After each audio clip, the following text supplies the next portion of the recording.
listening to a bunch of idiots straight out of the mean streets of Sterling, Virginia. Matt Broderick's, JB, and the Jungle.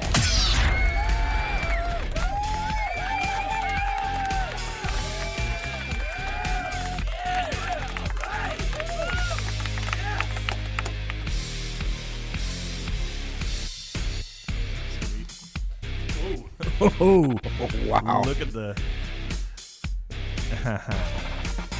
Were you on the hands team? I was on the hands team. Great hands. You were a jack of all trades, weren't you? Yeah.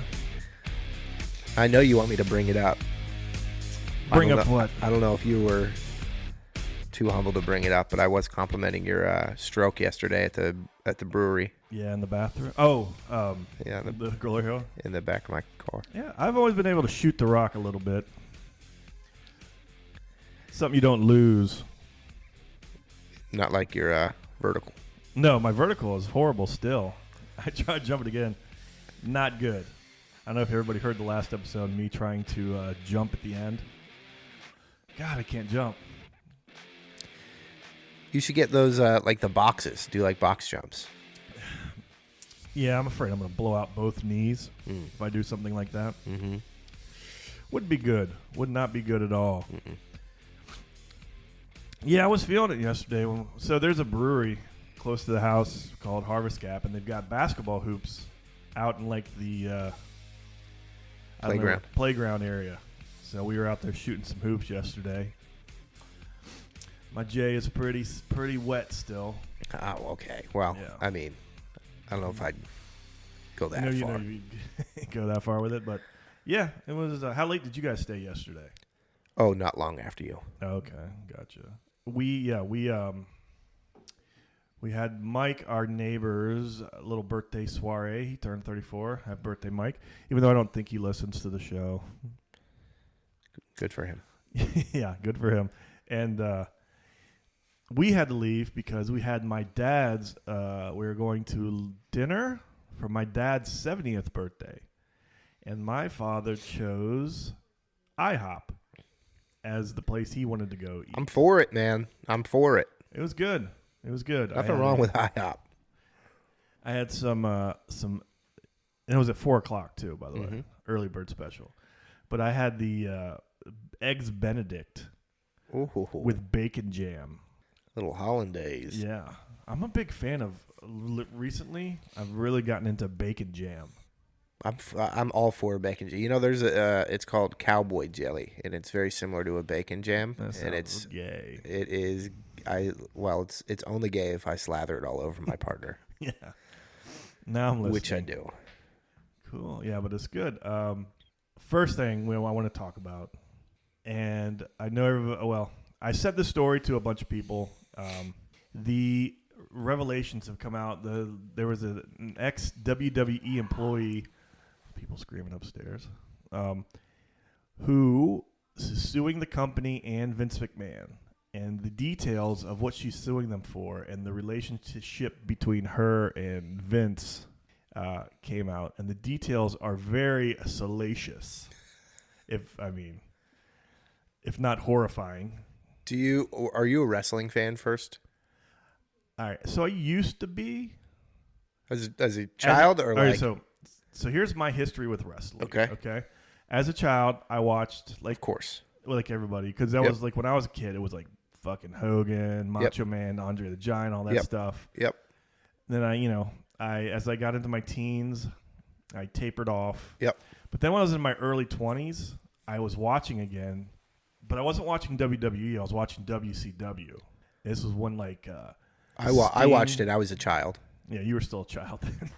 But I watched them both. At that time, I was watching WWF and WCW. A lot of people referred to it as the golden age. That's how I viewed it. Of wrestling. Because you had like DX and all the Attitude Era going on in WWF. When it got too like soap opera-y. I mean, the whole thing, by nature, it's going to be kind of soap opera-y. They create this backstory and everything. Right. But it got too much about the backstory.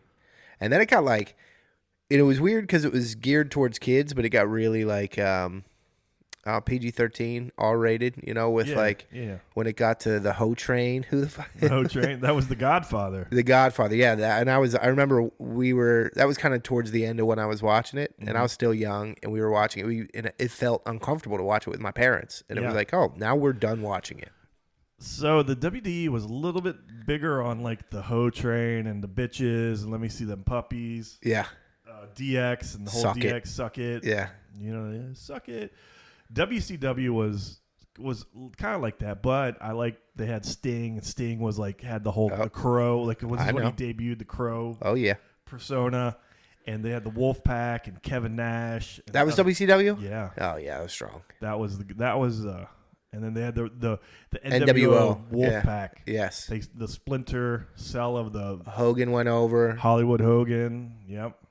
That was the golden years. Yeah, that was pretty rad. Yeah. I think both were rad at that time, and it was nice. Goldberg they would do came in. Yeah, dude, and they would do like the cross-platform specials and shit.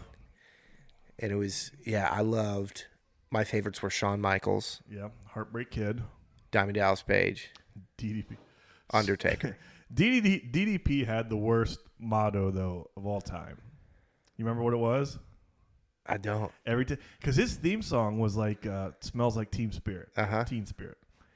And every time he came out, it went self high five. Oh yeah, I forgot about that. Yeah. Oh, I loved all there was Buff Bagwell. Oh yeah. Did you know he turned into like a male prostitute, like a male escort in Vegas? That's what he did after wrestling. Yeah. No, I did not know that. Yeah. Fact.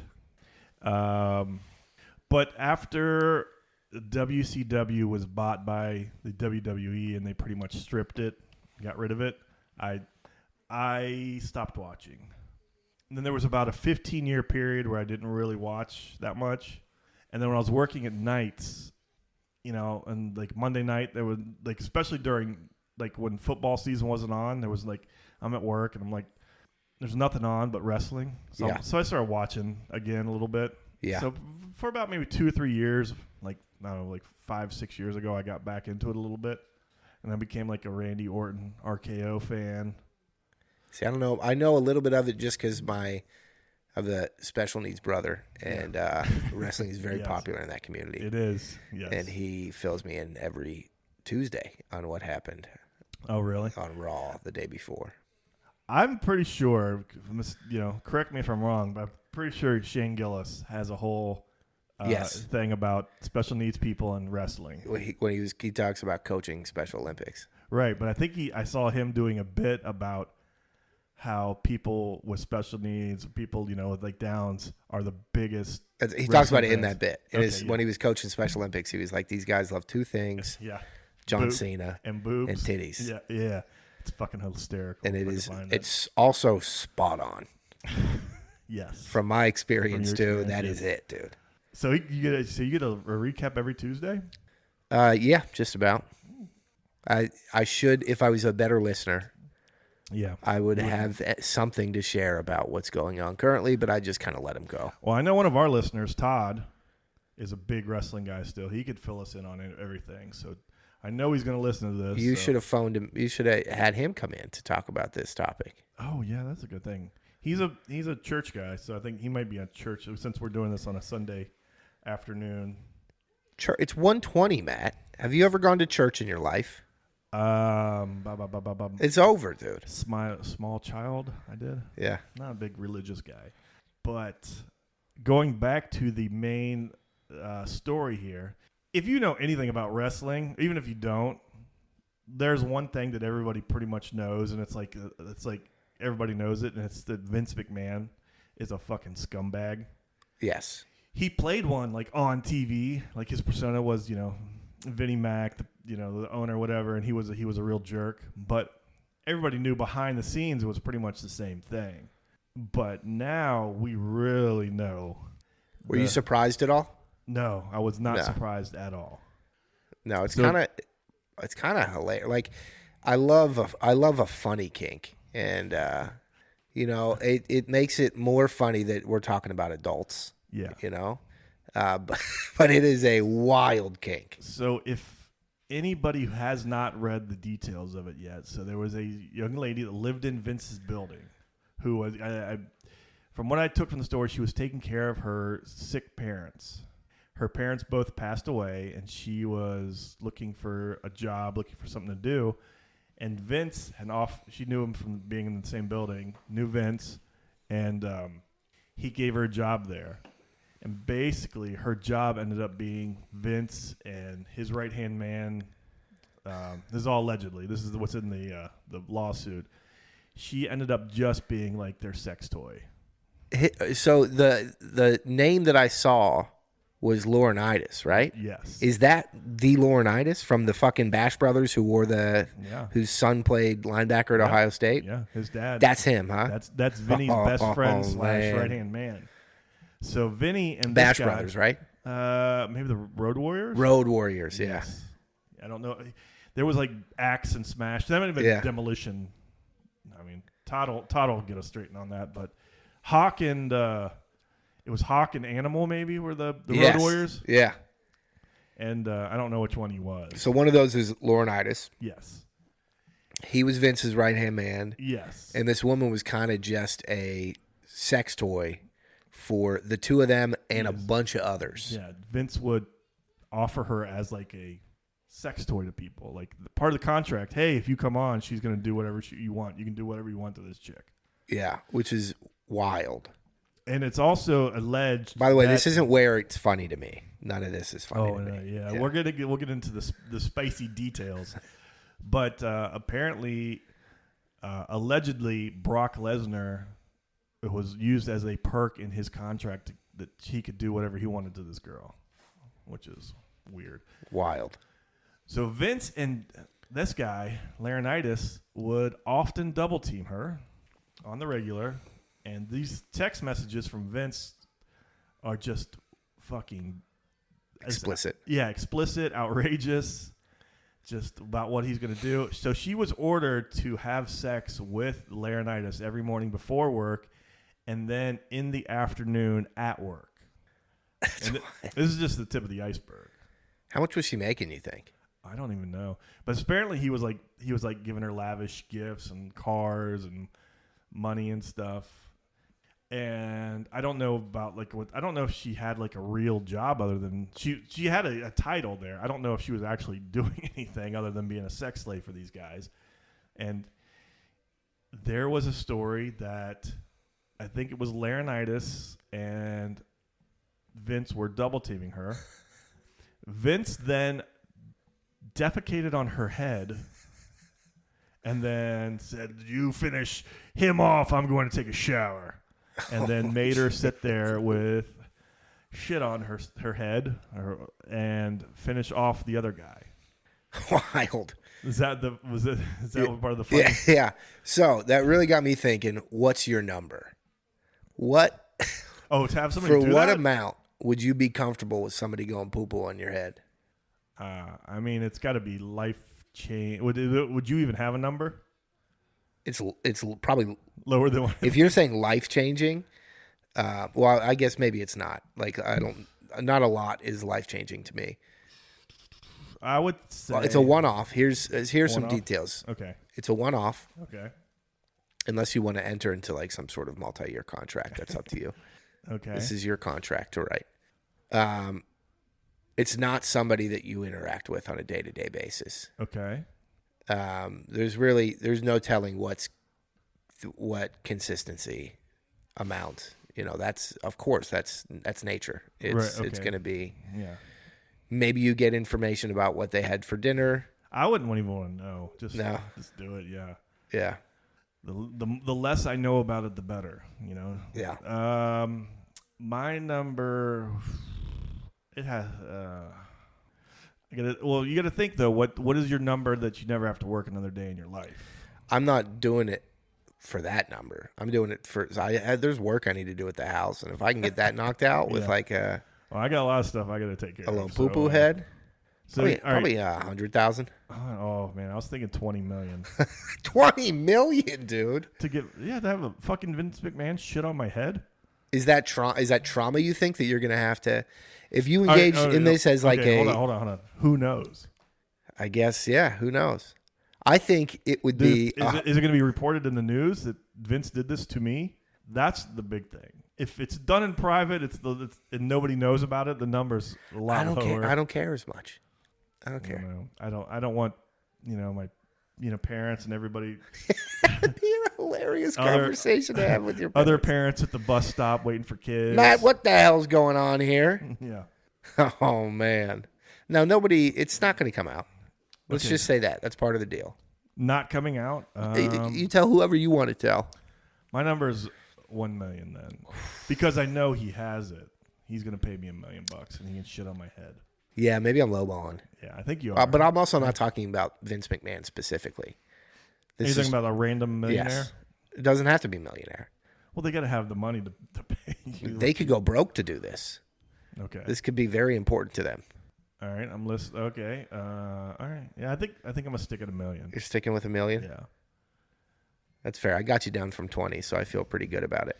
Yeah, but if people are gonna know, it's gonna shoot up to at least 20. If people are gonna know. Yeah. I do. The story. If it happens to me, Matt, people are gonna know. I'm gonna tell everybody. You're gonna tell everybody. It's a hilarious story. It's not.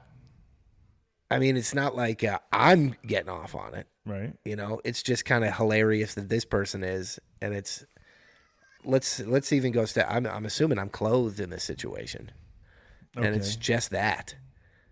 It's just if I take a shower and I have some disposable income. Yeah. Okay. Well, I mean, yeah. I do feel kind of eyes open, eyes closed. I feel like open, so you can like bob and weave a little bit. You wear goggles. Do you get a bonus if it gets in your mouth? Stuff like that. Yeah, I'm gonna avoid that at all costs. Yeah. Yeah. Mm-hmm. Yeah. Now there's a lot to think about when it comes to that. Yeah. But I mean, if it's like a solid dry one, it might just roll right off you. That's what I'm thinking, like a slinky going down steps, Yeah. Just like you just have like plunk, plunk, plunk, yeah, plunk. you have little brown circles where it walked its way down the side of your head. The big problem is going to be if it's less than solid. That's going to be the problem for sure. Yes. Yeah. So reading all of this and all the stuff that goes on, and then so she had agreed to sign an NDA for $3 million. They were going to give her $3 million. She was going to sign this and never speak about what happened. But he didn't pay. He paid $1 million of it. Yeah. So she went public. Was the poop the last straw? I don't know exactly what the last straw was, but I do know reading that when she went to sign the NDA after everything was said and she had ended it, right? And she was going to sign the NDA at his condo or whatever. And then it would be over, right? You guess what he did? Pooped on her again. No. He said, he's like, you're going to get your money and you're going to sign this. But one last time, you're going to get on your knees and you're going to suck my dick. Oh, wow. Yeah. And he friggin' pushed her on the ground, pulled his junk out, and she began sobbing uncontrollably, whatever, and laying on the ground in fetal position. Good Lord. And he zipped back up and had her sign it, and they went their ways. But yeah, he was trying to get one last blowy out of her before. Good Lord. He's a good guy, it sounds, Mm-hmm. Holy shit. But like we said, I don't think anybody in the wrestling world or elsewhere, because I'm not in that world, but I think he just has a reputation that crosses different industries of being a piece of shit. Yeah, he is. Yeah. Well, so what had happened though was apparently people found out about this, and that's why he had resigned or whatever, stepped away or retired like a year ago. Yeah. And then 6 months later, he came back.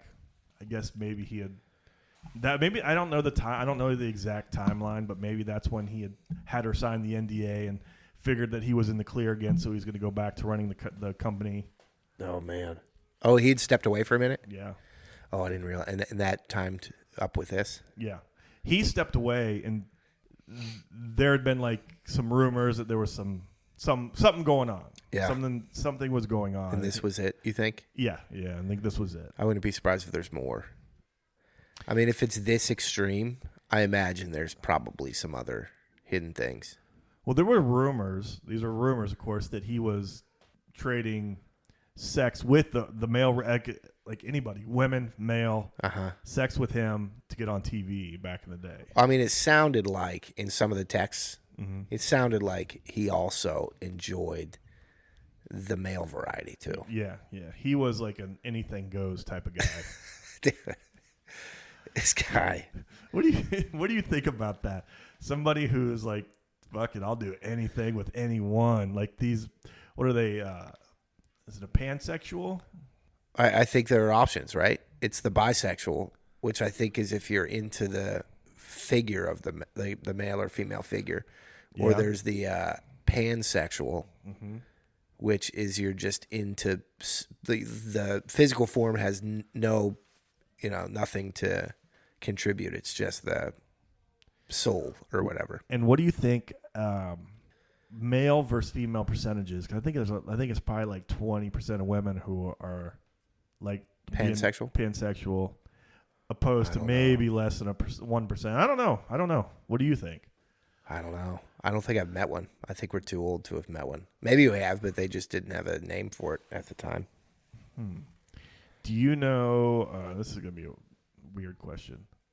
Do you have any male friends who came out of the closet after like knowing them for a long time? Yes. Okay. But it wasn't no surprises. Okay. Yeah.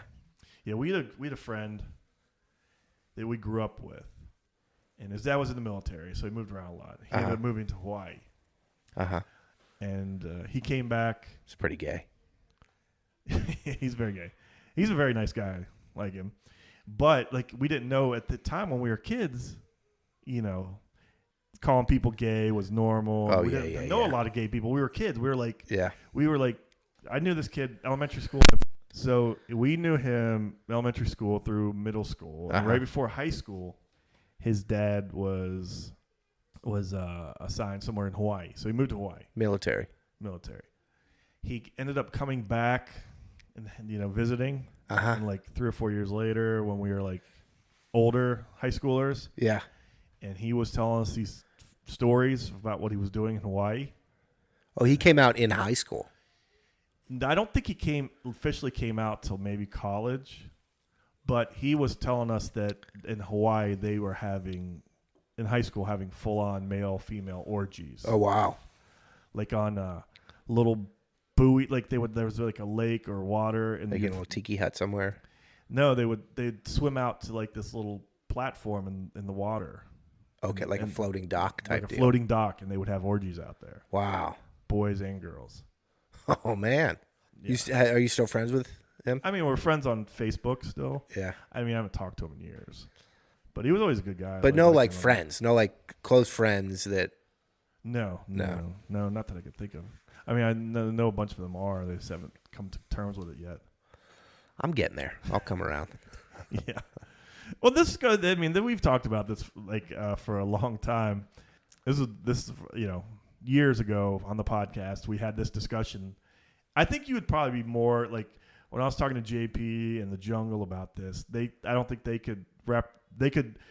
I don't think they understood what I was trying to say. But I was talking about guys like David Bowie and Mick Jagger, who had so much sex with so many hot women for years and didn't do anything for him anymore, so they went full circle into dudes. And I could see, I said I could see that happening. I think they're like, no, you're either gay or you're not gay. You can't make yourself gay by having so much sex with women. I was like, I mean, I don't know if you get... If you go to the same all-you-can-eat buffet every day, eventually you're going to try that fucking oyster, Is that what you're saying? That's what I'm saying. I don't know, man.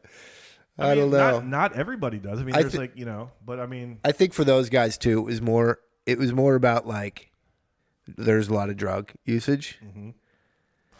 And so that probably played a big role in some of those decisions.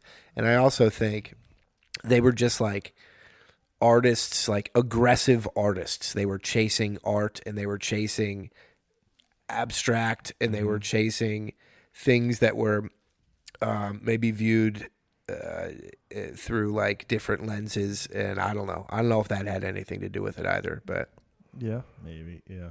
I don't know. Like well, think about these guys like Tommy Lee and Bret Michael. Those guys have been did that stuff either. yeah, I'm sure they've got some crazy stories about stuff like that happening to them too as well. I mean, you got to. I mean, you're the rock star and you're doing drugs and got all these women, and you know your drummer's in the room too. And I also think I bet a big part of it is just that time. If these guys were already gay, yeah, you might not come out or experiment with those feelings until you're so big and powerful that it doesn't matter what people think about you. So it could have been that too. Yeah, Vince, maybe that's where he's. I don't With know. those billionaires, I think that's a whole different. Do you think though that it's not even maybe some of that stuff's not even about sexual orientation, but about power. Yeah, for sure. With those, with like the billionaires, like the Vince McMahons, that's a whole different world than like the the artists and stuff that we're talking about. Like for those guys, for sure, dude. It's all about that control and power. You have this over them. It's like a dominance thing. Yeah. But it seems like he maybe liked it. Yeah, dude. I was saying some wild stuff, but that's also a thing too. Like I could say whatever I want. That was the whole Papa Trump thing. The grab him by the pussy thing. You could do whatever you want. Oh yeah, I think it's just once that. you get it to a certain level, yeah, you could do whatever you want. Going back to like like you lived in LA for a while. Yeah, you did some LA parties and partied in LA. Did you ever see anything pretty crazy like that? Like orgy type, just whatever. A lot of crazy weird stuff. Most that I can't talk about because of NDAs. But one, yeah. I can talk about one because I didn't sign an NDA, and it was this party, and I'd gone. It was actually after I quit the company, but I still would help them as like a rep for some East Coast work, and I went to an event in Nashville, Tennessee. Okay. And it was a woman's 40th birthday. Okay. Was she famous? No. Okay. Very wealthy. Okay. They lived in this private community where the houses were all starting at like 10 million. Okay. Big, like it's like Creighton Farms. That's what it's like. Okay. And the event was at like their clubhouse. They in addition to the houses, they had to be members of the club. Okay. And they had like minimal spending. It was all like the same country club stuff, but it was like a crazy high level country club. So anyways, I'm in the bar and I'm talking to the bartenders and I'm like, so like, when do you work? And they're like, every day until we are no longer needed. And I'm like, when is that? And they're like, we're usually here 24 hours a day. Somebody's here. Wow. And they're just going. And so I'm at it's 5 o'clock somewhere. So I'm at this party. And the birthday girl, their kids are there early. And then when the clock strikes, I don't know. Like elementary, like school-age children? Yeah. Middle school or late elementary. Okay. And they leave. Only their kids were there. And then the kids leave close to sundown. And it's just like 40-year-olds, couples. Okay. I would say like mid-30s to mid-40s is the range. Okay. And kids leave and things start. The party ramps up. And I see the birthday girl dancing with a guy in like a very overtly sexual way. So I assume, that's like her gay friend. Oh, gotcha. But then they stop. That guy goes back, immediately starts making out with who I think is his wife at his table. And I was like, "Ooh, this is getting hot. Interesting." Right. And then it just turns into everybody, like cross-pollinating. People dance with everybody, and it was like, okay. So they're all swingers. Yeah. It was a whole swinger community. And at one point the bride came up to me and she was like, it made me so like I can't be hit on, like I'm so uncomfortable with it, and she hit on me so aggressively, and I was like, I can't handle this right now. But of course I was like, no, I'm married and I'm working, and no, thank you. But it was just that was you're very like, pretty, but no, I'm it was dude, it was fucking intense. I'm gay. But yeah, but it was also the drunkest group of people I've ever seen in my life. Oh, they really? were, I saw, there wasn't many people, maybe 25 to 35 people in total. Mm-hmm. And I'd say 10 to 15 had fallen over at one point. They were so drunk. Nice. That was pretty intense. So that was one. And then I've seen some crazy ones that I'll tell you about it. Okay, all fair. Yeah. Or on the Patreon show. Stick around for the Patreon. That's how we get people in. Jimmy's going to tell the off-book stories on the Patreon. So get out your $3. That's it, $3. And head on over to the Patreon. What was that movie called? There was a movie called I think it was called The Ice Storm. And I don't know. It was set in the 70s, and there was a party, and then it was a key party. Everybody threw their car keys in a bowl, and at the end of the night, the women all pulled keys out, and whatever guy that was, she went home with them. That's wild. There was always rumors around Loudoun County that Clyde's. Well, there's always the white rocks. If you have white rocks in the front, or pineapples. Yeah. I think this neighborhood is a swinger neighborhood. I think there's some stuff that goes on. I won't ask you to name names, but what part of the neighborhood? Single family homes. Okay. Okay. Mm-hmm. Yeah, maybe. None of them listen to the show, so I mean, I just have a feeling after being here for a while and meeting. You're catching those vibes. Catching them vibes. Yeah. Yes, I do. That's cool. If you can, if that's you know. Yeah, I mean, I would never. I'm a pussy. I would never. I'm happily married. I would never do that in the first place. But I don't have the sexual dexterity, I think, to even maybe pull that off. Yeah, I'm with you there. Yeah, but I do love a good swinger story. I mean, oh yeah. What's the mindset? We're bored. We've been married now for 20 years. Our kids. It's just work, kids. I think I need something to feel alive. Yeah, I think a lot of it is broken marriages, and they're trying to fix it by that. With that, it never works. Oh, really? Yeah. I did listen to this podcast recently with his sex psychologist. Okay. And she was talking about the swingers or whatever, the open relationships. Mm-hmm. And she was like, no, some people do it. It's all about setting guidelines and rules, and then they're able to do it with some success. And it's the people that have a million rules that are able to do it. Gotcha. But for the most part, it's the end of a marriage. I think a lot of times that it's like that, and I think it is a very, very small population of people who actually do that. But I think a lot of times, from what I've seen, on fucking Dateline and if you watch ID channel and stuff. People who do this, there somehow always ends up being two people that take it beyond the swinging and have start having a full on affair. Oh yeah, and then it gets that's when it gets crazy. Yeah, crazier, anyways. So which I imagine is how do you do that? How do you separate the emotion out? Mm-hmm. It's probably more challenging for some than others, but I would definitely watch a TV show about that. I mean, I'm sure there's a million. Did you watch The Curious Case of Natalia Grace? This has nothing to do with this, but it just reminded me because it's another of those Dateline style shows where it's. Which one is she? You talked about the one that was the dwarf. All right. Yes. Yeah, I forgot I talked about that. Yeah. That was it. Yeah. Yeah. And are you watching the American Horror Story? Not American Horror Story. It's American Nightmare. That's it. American Nightmare. It's this.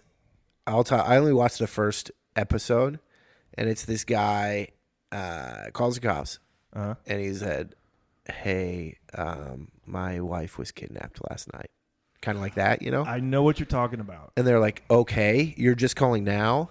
And he was like, "They gave me all kind of drugs, and they've told me that I can't contact anybody." And so he's kind of weird about it. Mm-hmm. So they pull him in. Of course, he's a suspect immediately. He has this insanely elaborate story. Okay. There's a camera in the corner of his room, and there's a taped off rectangle, and he was told to sit here, and he was given this mixture of drugs, and they came in, and they were in scuba outfits, and they put these goggles that were spray painted black on his eyes, and they gave him these this liquid to drink, and they took his wife, and they kept saying, "Oh, we thought it was Andrea, his ex-wife." And this is not what we expected, and whatever. And they take her, and they give her whatever, and this whole and so you're thinking this is way too elaborate and far fetched. There's absolutely no way. And then at the end of that first episode, she's there, so she had gotten dropped off at her dad's house, and she was like, "Yeah, they put these goggles on us." TV show? Yeah, dude. What channel is this on? I think it's Netflix.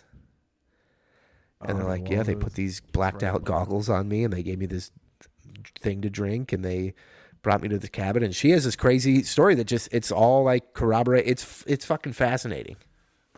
That's right up our alley. Stuff we'll watch. We'll get back to this. There was a show called Bad Romance. It's like a 2020 special where they're going to go through these Dateline 2020 stories about bad romances. And the first episode, I'd seen before on Dateline. Because 2020 and there's one each channel, NBC, 60 Minutes, 2020. I can't think of what the one on Channel 9 is called, but they all do the same stories. So this one was about a guy and a girl. He was hometown football, baseball star in college. She was too. Got married, had kids. She went into nursing school. He went on, dude, this is crazy. He went on Family Feud. Okay. Steve Harvey was on. He went on Family Feud. And one of the questions on my fucking pants are going back. One of the questions on Family Feud that he answered was, "What's something you did at your wedding that you may regret?" You know what his answer was? What? He's like, "Baby, you're gonna hit. I'm sorry, saying I do." Oh wow! Yeah. So oh man. So they were having issues in their marriage, so they ended up getting separated about to be divorced. She's seeing another guy. She's seeing like a doctor. She's studying to be a nurse, and she ends up dead. One night, kids are gone over at his house. Okay. And he only lives like 3 blocks from her now, right? Okay. She's murdered, shot like 15 times. Okay. In her bedroom, like 2:00 in the morning. Crime of passion. Yes. And only evidence they have. There's no fingerprints, nothing. Nothing. The only thing is they see from her neighbor's camera is a guy on a bicycle. They can't make out. Who it is. It's just you see a guy on a bicycle, but by the time, around the time she's murdered. And, they all bring it back, and it was him. This guy makes a fake Facebook profile, buys a fucking Schwinn bike off Facebook Marketplace with this thing, uses it to ride to her house, climbs up the side of the house onto the thing, climbs in the window, shoots her a bunch of times, rolls out, rides the bike back home. Man. Yep. And you know how they caught him? Is that the only time he wasn't on his computer or on his phone, because he left out his phone, his computer, everything at his house. The only time he wasn't really on it scrolling, and he was scrolling through, people are so dumb. He's Googling how to get away with murdering your wife. Oh yeah, I saw. I know exactly what you're talking about. Yeah. It's just fucking nuts. Man. But that story reminds me. There's another story of the girl who said she was kidnapped, disappeared for 3 weeks, and then showed back up. Oh yeah. And then come to find out, she just went and stayed with her ex-boyfriend for 3 weeks. Yeah. In a hotel, and then came back and lied about everything. That was pretty crazy too. Do you remember McAfee, the guy who owned the security? Nuts. He's nuts, and there was that documentary about him recently, down in Costa Rica. Killed somebody. Yeah. But there was another documentary about him years before that, right? And in that documentary, one of the most embarrassing moments of my life, dude. Sometimes I just like talk too much. Okay. You know? Yeah. And this is very much in alignment with that Vince McMahon thing. Oh no, whose head did you shit on? No, this is so what McAfee was doing, he had these like girls coming up. Okay. And they would lay on a hammock. And he would lay underneath the hammock. Uh-huh. And then they would like shit through the netted rope of the hammock onto him. And he was paying them to do this. Gotcha. So it was a reverse McMahon. Reverse, yeah. But I remember That's like the old Danny Thomas, the old Hollywood guy. There was the story that he allegedly liked to. This is they called it the glass bottom boat. He would lay under a glass coffee table, and the girl would sit on the coffee table and shit on it, and he would watch it from underneath. Wild. Yeah, I do not understand the poop stuff. The poop fetish. Yeah, it doesn't make sense at all. No. Which is why maybe I find a little comedy in it. It's just so fucking abstract and nonsensical. It's. Yeah. But I remember this. I just watched that, and then I was kind of new with my one job, and we had an IT guy who was like setting my computer up, and he was downloading McAfee security. I was like, "Hey, did you see this guy like hires women to like lay on hammocks above him and shit on his face?" He was like, "What?" And I was like, "I don't know why I told you that, man. I'm so sorry." I was like, "I just watched a documentary the other day." He was like, "Okay, let me finish here." He was so, and I was more, dude. It was so. I was like, "Why the fuck did I tell him that?" I've done stuff like that before, where you think somebody's gonna be cool. Yeah, you tell them shit dude, like that. Fuck, I thought you were chill, dude. Yeah, I've been there. I've been there. Good God. So yeah, there's weird fetish and shit out there. Vinnie Mac, man. He's. There was a meme I saw, and it said, "Here's Vince being greeted by," and it named all these people who'd been canceled. And it's the scene from like Goodfellas when Joe Pesci gets made. Oh yeah, all the guys are waiting for him and congratulating him, hugging him and stuff. And they're like, "Here's Vince." Yeah. With all of the the dudes have been canceled because of weird sex shit. How they get made in Goodfellas? Did they beat the shit out of them?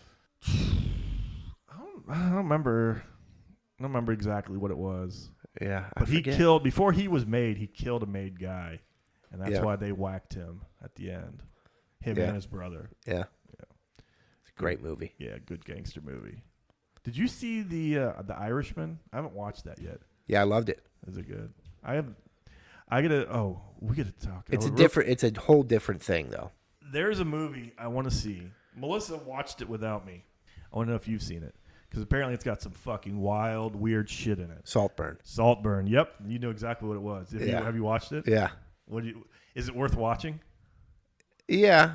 I mean, I don't think it was that. Like, I was expecting it to be like really... Really weird shit? Yeah, really weird. Uh-huh. And it was weird. Yeah. But it wasn't like... Like over the top weird? It wasn't like shitting on a lady's head weird? No. But there was a couple weird moments. I won't give them away. You should watch them. But I mean, I know what two of them are because which ones you hear? I saw a clip of him like on the dude's grave.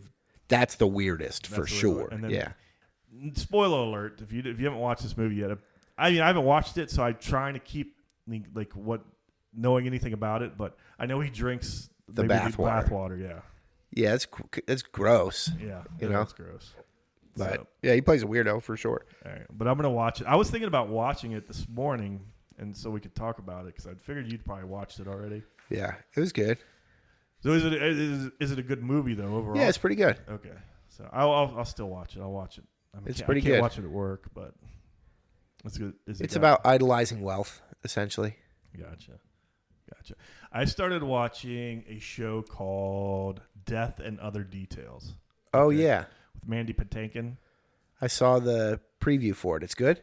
I like it, but it's the type of shit that I like. It's like a murder mystery whodunit. Yeah. So I was watching it at work. Yeah. Right? Because on a weekend when nothing's going on, I didn't know there was nudity in it. And there's definitely nudity in it. So. Oh, you're not allowed to watch it. You shouldn't watch it at work, huh? Shouldn't watch it at work. There's like that. Yeah. So what kind of nudity? Good stuff.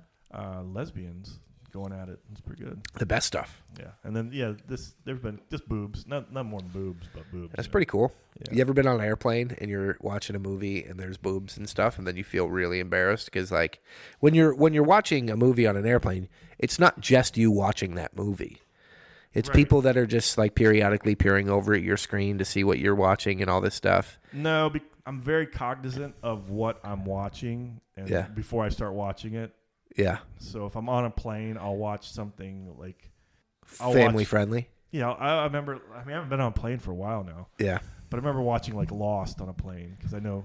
Yeah, you're safe there. You're safe, yeah. But I did watch. Every once in a while, I'll watch. You know, and it was when I was flying so much that I watched a ton of movies, and every once in a while you'd watch one, and there was like nudity, you know, and you're just like, fuck. It was the worst feeling. You quickly like close out. Choose another movie. Yeah.